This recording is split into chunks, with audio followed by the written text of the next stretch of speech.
Hi all, ಇದು Saturday mini vlog ಆಗಿರುತ್ತೆ. ಮಾರ್ನಿಂಗೆ ನನ್ನ ಮಗ ಬಂದು ನಾನು ಎಬ್ಬಿಸ್ತಾ ಇದ್ದ.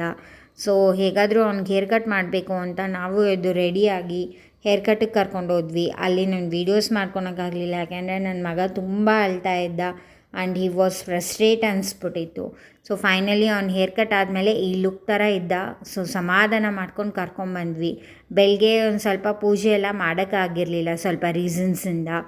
ಸೊ ಅದಕ್ಕೆ ಸಾಯಂಕಾಲ ಪೂಜೆ ಎಲ್ಲ ಸ್ಟಾರ್ಟ್ ಮಾಡಿಕೊಂಡೆ. ಸೊ ಆ್ಯಸ್ ಯೂಶ್ವಲ್ ಮನೆಗೆ ಸಾಂಬ್ರಾಣಿ ಹಾಕಬೇಕಾಗಿತ್ತು. ವೀಕ್ಲಿ 2 ಟೈಮ್ಸ್ ಹೇಗಾದರೂ ನಾವು ಸಾಂಬ್ರಾಣಿ ಹಾಕ್ತೀವಿ, ಪಾಸಿಟಿವಿಟಿ ಬರುತ್ತೆ ಅಂತ. ಸೊ ನಾನು ಮನೆಗೆ ಸಾಂಬ್ರಾಣಿ ಎಲ್ಲ ಹಾಕಿ ದೇವ್ರಿಗೆಲ್ಲ ದೀಪ ಎಲ್ಲ ಇಟ್ಟು ಸಾಂಬ್ರಾಣಿ ಹಾಕೋ ಅಷ್ಟರಲ್ಲೇ ಆಲ್ಮೋಸ್ಟ್ 9 ಆಗಿತ್ತು. ಆವಾಗ ಅಡುಗೆ ಇನ್ನೇನು ಮಾಡ್ಕೊಳೋದು ಅಂತ ಇಡ್ಲಿ ಬ್ಯಾಟರ್ ಇತ್ತು.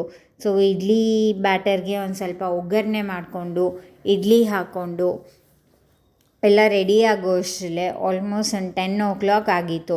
ನನ್ನ ಮಗ ಬೇರೆ ಹಶ್ವಿಂದ ರೆಡಿಯಾಗಿದ್ದ, ನಂಗೆ ಊಟ ಮಾಡಿಸು ಮಮ್ಮಿ ಅಂತ.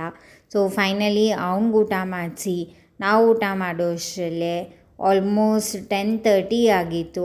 ಆವಾಗ ನನ್ನ ಹೇರ್ ಕೇರ್ ರೊಟೀನ್ ನಾನು ಮಾಡಿಕೊಳ್ಳೇಬೇಕಾಗಿತ್ತು ರೆಗ್ಯುಲರಾಗಿ. ಸೊ ಆವಾಗ ಹೇರ್ ಕೇರ್ ರೊಟೀನ್ ಸ್ಟಾರ್ಟ್ ಮಾಡಿ ಫೈನಲಿ ನಾನು ಹೇರ್ ಕೇರ್ ರೊಟೀನ್ ಸ್ಟಾರ್ಟ್ ಮಾಡ್ಕೊಂಡಿದ್ದೀನಿ. ನಾನು ಹೇರ್ ಕೇರ್ ರೊಟೀನ್ ಸ್ಟಾರ್ಟ್ ಮಾಡಬೇಕಂದ್ರೆ ನಾನು ಯೂಸ್ ಮಾಡ್ತಾ ಇರೋದು ಆಲ್ಪ್ ಗುಡ್ನೆಸ್ ಅವ್ರದ್ದು ಸೀರಮ್ ಯೂಸ್ ಮಾಡ್ತೀನಿ. ಅದಾದಮೇಲೆ ರೋಸ್ಮೆರಿ ವಾಟರ್ ಯೂಸ್ ಮಾಡ್ಕೊತಾ ಇದ್ದೀನಿ. ಈಗ ಹೇರ್ಸ್ ತುಂಬ ಚೆನ್ನಾಗಿ ಗ್ರೋ ಆಗಿದೆ. So hair care routine complete ಆದಮೇಲೆ ನನ್ನ ಮಗನ ವಾಕಿಂಗ್ ಕರ್ಕೊಂಡು ಹೋಗಿ ನೈಟ್ ಈ ವ್ಲಾಗ್ ಮುಗಿಸೋ ಅಷ್ಟರಲ್ಲಿ 11 ಆಗಿದೆ. ಟಾಟಾ, ಬಾಯ್ ಬಾಯ್.